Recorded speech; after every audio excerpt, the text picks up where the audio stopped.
دیکھیے بھائی فرماتے ہیں کہ بعض لوگ یہ کہتے ہیں کہ محرم اور سفر میں شادی منحوس ہوتی ہے، نہیں کرنی چاہیے. ایسے لوگوں سے آپ بھی کوشچن کریں کہ یہ 2 مہینے تو نکال دیں، چلیں آپ کا قول مان لیتے ہیں، باقی 10 مہینوں میں شادی تو بہت بابرکت ہونی چاہیے. وہ کہیں گے ہاں ہے. تو یہ جتنے گھر میں فتنے، فساد، لڑائی جھگڑے، لیگ پولنگ ہو رہی ہے، طلاقیں ہو رہی ہیں، مار کٹائی ہو رہی ہے، گالم گلوچ ہو رہی ہے اور جہنم کا سمندر گھر پیش کر رہے ہیں، وہ 10 مہینے کی برکات سے محروم کیسے ہو گئے؟ اور وہ کون سی منحوسیت ہے معاذ اللہ ثم معاذ اللہ جو ان 2 مہینے میں شادی کر کے حاصل ہوگی، جو ان 12 مہینوں میں شادی کر کے بعض گھروں میں نہیں ہو رہی؟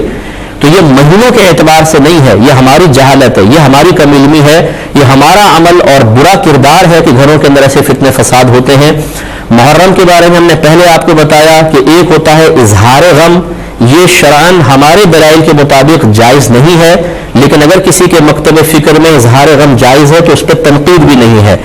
اور احساس غم یہ تو ہر مسلمان کو ہونا چاہیے کہ امام حسین شہزادہ رسول کو اس طرح بے دردی کے ساتھ ذبح کیا گیا اور آپ کے خاندان کے ساتھ جو برا سلوک کیا گیا، جب یہ ایام خاص طور پر آتے ہیں تو دل بھر آتا ہے، دل غم سے بھر جاتا ہے.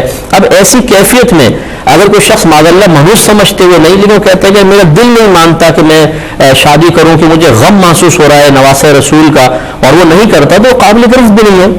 اور سفر کا مہینہ بالکل کوئی خالی کا مہینہ نہیں ہے. یہ عورتوں کی اپنی خرافات ہے کہ یہ خالی کا مہینہ ہے، اس میں 13 تاریخ منحوس ہوتی ہے، خاص طور پر کوئی منحوس نہیں ہے. ہمارے آقا صلی اللہ علیہ وسلم کے دور مبارکہ میں کفار اس کو منحوس کہتے تھے، اور وہ کہتے تھے کہ آسمان سے بلائیں نازل ہوتی ہیں. نبی کریم صلی اللہ علیہ وسلم نے ولا سفر فرما کر ان تمام بدعتوں کا قلع کیا اور دقیانوسی پن کا اور توہم پرستی کو ختم فرمایا.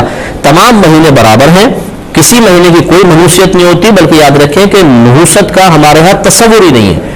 نبی کریم صلی اللہ علیہ وسلم کے فرمان دیکھیں، آپ فرماتے ہیں اگر نحوست ہوتی تو عورت میں ہوتی، پڑوسی میں ہوتی یا گھوڑے کے اندر ہوتی. اگر ہوتی تو ہے ہی نہیں نحوست.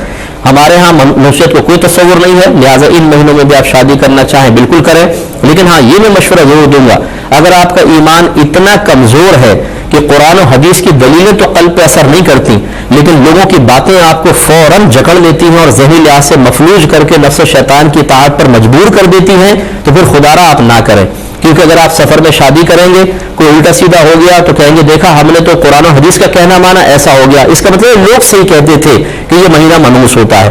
تو یہ پھر اتنا ضعیف الاعتقادی انسان کو سکتا ہے کہ دار اسلام سے باہر لے جائے. تو اتنے اگر کمزور ہے تو نہ کریں، اگر مضبوط ایمان کے ہیں تو سفر میں شادی کریں، کچھ بھی نہیں ہوتا. وہی ہوگا جو باقی 11 مہینوں میں شادی کرنے پر ہو رہا ہے. اس لیے بالکل نہ گھبرائیں، اور اس قسم کے مہینوں میں کوئی نحوست نہیں ہوتی. یہ لوگوں نے غلط کہا، اور جو یہ کہتا ہے بلکہ وہ قابل گرفت ہے، اسے اللہ کی بارگاہ میں توبہ کرنی ہوگی.